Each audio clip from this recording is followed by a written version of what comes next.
Hey everybody, it's me, Kimberly.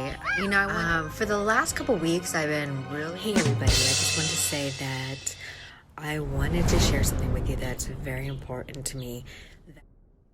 That I open up with a lot of my followers. I've been going through a lot of ups and downs, and I couldn't trigger my emotions.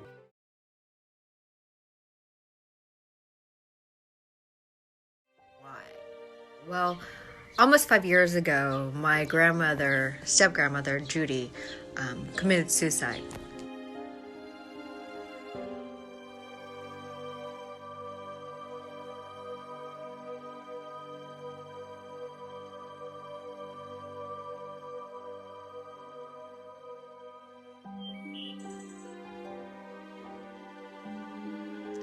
And when things come up, like in the news, like someone just committed suicide, it's hard.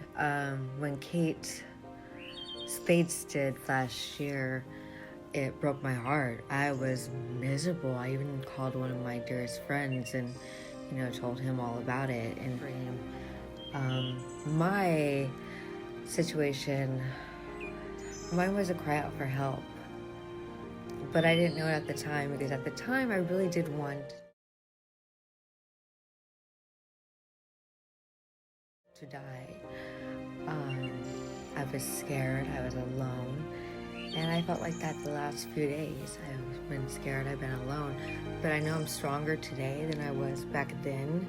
There's times I wonder where I'd be at today if it wasn't because of this. And where Judy would be if it wasn't for her taking her life.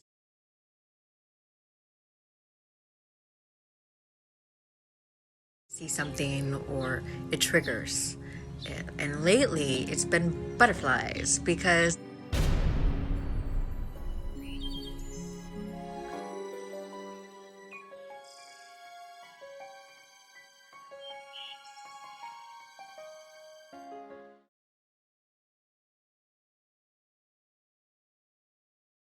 last thing that she did with us was go to the butterfly. It's supposed to be a feel good moment, but there's times that I just want to break.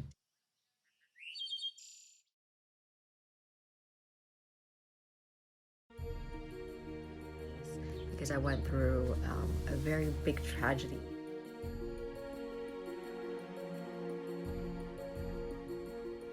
That I was sexually assaulted, and I didn't want to live anymore. I felt that it was all my wrist.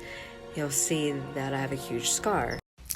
So, being sexually assaulted wasn't fun, because a lot of people blamed me and blamed the whole situation because I shouldn't have been at Camp Pendleton, because I wasn't a Marine, and my boyfriend was pretty much living on the base, and I shouldn't have been there, but I was young and I was really dumb, and I trusted Eagle. I thought that he knew when he tried to kiss me the first time that he was going to get no. And no, and no, and no, and no. And that's my niece coughing in the background. And that is from trying. I was sexually assaulted by a friend of mine. His name was Theodore Eagle. He is a American native to the Arizona tribe. He was a Marine. It happened on Camp Pendleton, and my case didn't go all the way through to the jury because we decided to settle for 6 months and a year. 6 months for kidnapping, a year for rape. What happened was Eagle and I were really good friends, and we called him Eagle by his last name because he was a Marine.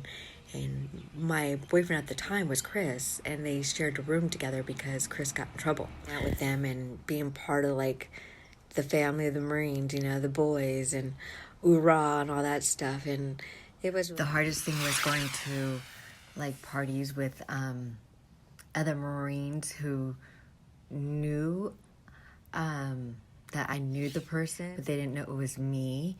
So they would start talking smack, and I was there. So it really bothered me, but at the same time, I couldn't say anything because then how are they going to treat me, or what's going to happen?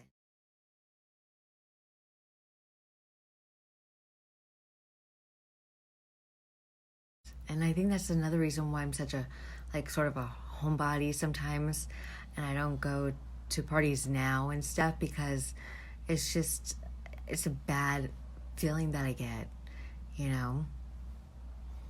And a lot of people don't understand that. But I do.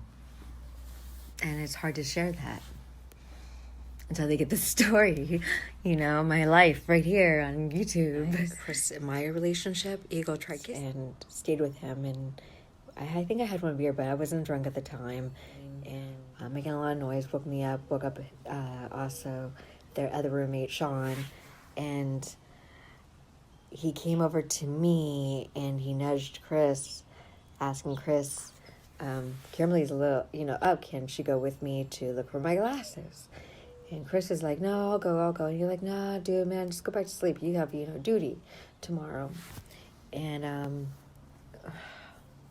told me not to go. And I wish I would listen to my inner gut, because my inner gut was telling me, stay, don't go, stay.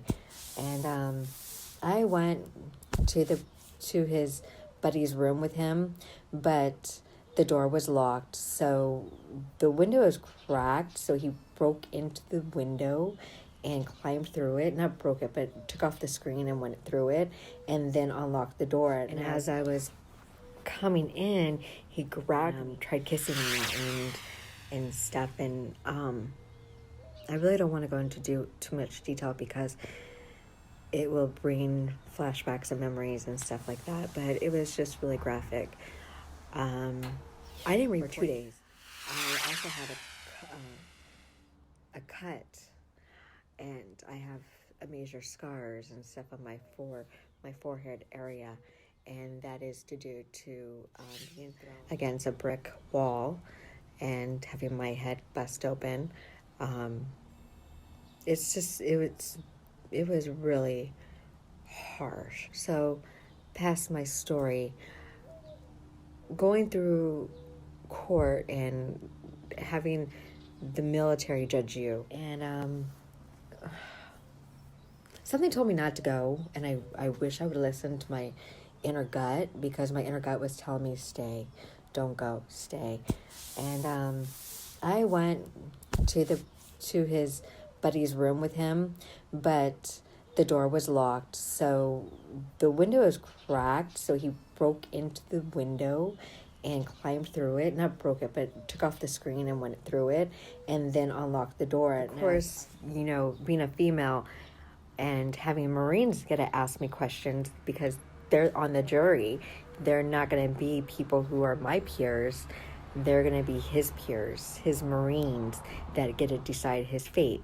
So them asking me questions on video, because I did not feel comfortable on having the jury, who are Marines, ask me questions, and they were all men. I think there was only one female, but I didn't even know if that was even a female, not to be rude or anything, but I didn't even know. So when they came back with a plead, and not a plead, but like a negotiation, so we didn't have to go through all this, and they didn't want to put me through any more stuff because I was just a mess.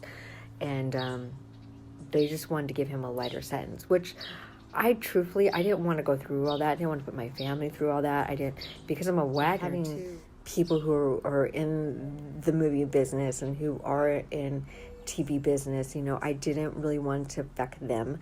And, I just really wanted, at the time, got kicked out of the Marine Corps. It was just a whole bunch of stuff that happened, and it felt like a domino effect. I'm glad that I went through and got somewhat of a justice, but I still felt like I was shorted. I feel that I'm still going through all this emotions and depression, and going through what my Judy did to us, to my grandmother. I could never do that to my family, and I guess that's the reason why I'm making this video because I want people to realize no matter how low you get, I'm a survivor. I survived Sherman scoliosis. I survived being dyslexic. I survived being picked on. I survived being sexually assaulted, being a rape, living a rape, living through that. I mean, I didn't think I was ever going to ever come out of that like normal. I didn't think I was going to actually live past the age that I am now, and I have. I'm just scared. I'm scared of what happened to Judy. I mean, where is she? What is she doing, How could she do that to us, And she didn't even go through as half the stuff I went through, and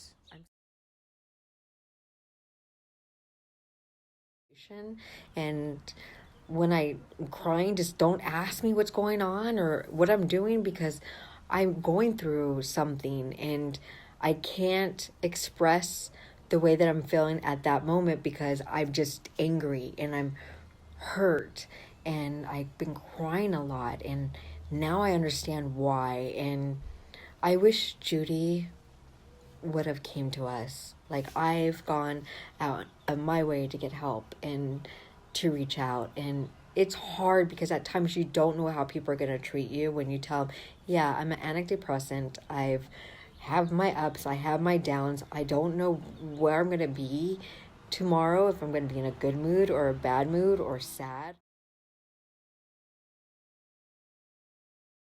Not all these medications work either. Today I was crying. I mean, hysterically. I wanted just to bawl. And I haven't felt like that in a very, very long time. And I'm talking about years. And this seems like it's continuously happening to me now. I'm constantly crying all the time. And I hope it's not a hormonal thing. And I hope it is just like on balance something, But it's hard. It's really difficult. I don't know how to explain it. I wish I could, but I can't. But, anywho, I'm glad the pandas are gone.